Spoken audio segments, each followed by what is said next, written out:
High বন্ধুরা, আশা করি আপনারা খুব ভালো আছেন। আমিও খুব ভালো আছি। আবার একটা নতুন রেসিপি নিয়ে চলে এসেছি। আজকে আমি বানাবো টক দই। ভিডিওটা পুরো দেখবেন। টক দইটা বানানোর জন্য এখানে একটা কড়াই বসিয়ে দিয়েছি। এখানে দিয়ে দেবো 700 গ্রাম দুধ। দুধটা দিয়ে খুব ভালোভাবে ফুটিয়ে একটু ঘন করে নিতে হবে। দুধটা মানে 700 দিয়েছি, তার অর্ধেকটা করে নিতে হবে। দুধটা ফুটিয়ে একদম ঘন করে নিতে হবে। যদি আপনারা 1 লিটার দুধ দেন তাহলে 600-700 মতন এরকম বানিয়ে নিতে হবে। আর আমি দিয়েছি 700 গ্রাম, তার অর্ধেকটা করে নেব ফুটিয়ে খুব ভালোভাবে ঘন করে। আর টক দইটা বানানোতে একেবারেই সোজা। দেখুন ফুটিয়ে অনেকটাই ঘন হয়ে এসছে। আমি গ্যাস অফ করে দিয়েছি। আর এদিকে 1.5 চামচ মতন টক দই নিয়েছি। টক দইটা খুব ভালোভাবে একটু ফেটিয়ে নিতে হবে, যাতে কোনো রকম দানা দানা না থাকে। একদম মানে ফেটিয়ে একদম স্মুথ বানিয়ে নিতে হবে। দেখুন এরকম। আর একটা আমি এই ভাঁড় নিয়েছি, এই ভাঁড়েই দইটা মানে বাঁধবো আর কি। সেই ভাঁড়ে 1 চামচ দই দিয়ে খুব ভালোভাবে চারপাশে লাগিয়ে নিতে হবে। এতে করে দইটা খুব ভালোভাবে বসবে। দেখুন খুব ভালোভাবে ভাঁড়ে দইটা লাগানো হয়েছে। এবার একটা সাইড করে রেখে দেবো। আর এখানে আমি দুধটা খুব ভালোভাবে ঠান্ডা করে নেব, মানে উষ্ণ গরম থাকবে সেরকমভাবেই ঠান্ডা করতে হবে, যাতে একটা আঙুল দিলে আঙুলটা সহ্য করা যায় সেরকম গরম থাকতে হবে। আর যে আগে থেকে আমি দইটা ফেটিয়ে রেখেছিলাম সেটা আমি এই দুধের মধ্যে দিয়ে দেবো। দিয়ে দুধটার সাথে দইটা খুব ভালোভাবে মিক্স করে নিতে হবে।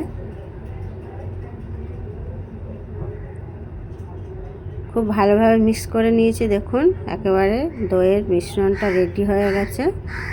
এবার এই ভাঁড়ের মধ্যে দুধটা সব ঢেলে দেবো। আর এই গরমের দিনে কিন্তু এইভাবে দই বানিয়ে খাবেন।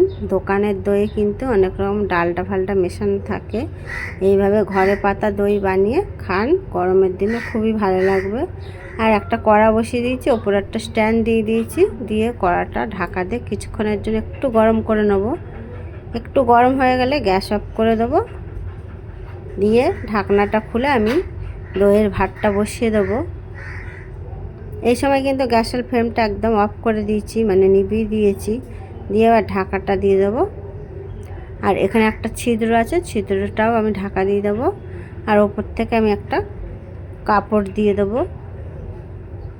কাপড়টা দিয়ে খুব চারপাশটা কিন্তু খুব ভালোভাবে ঢেকে রাখতে হবে।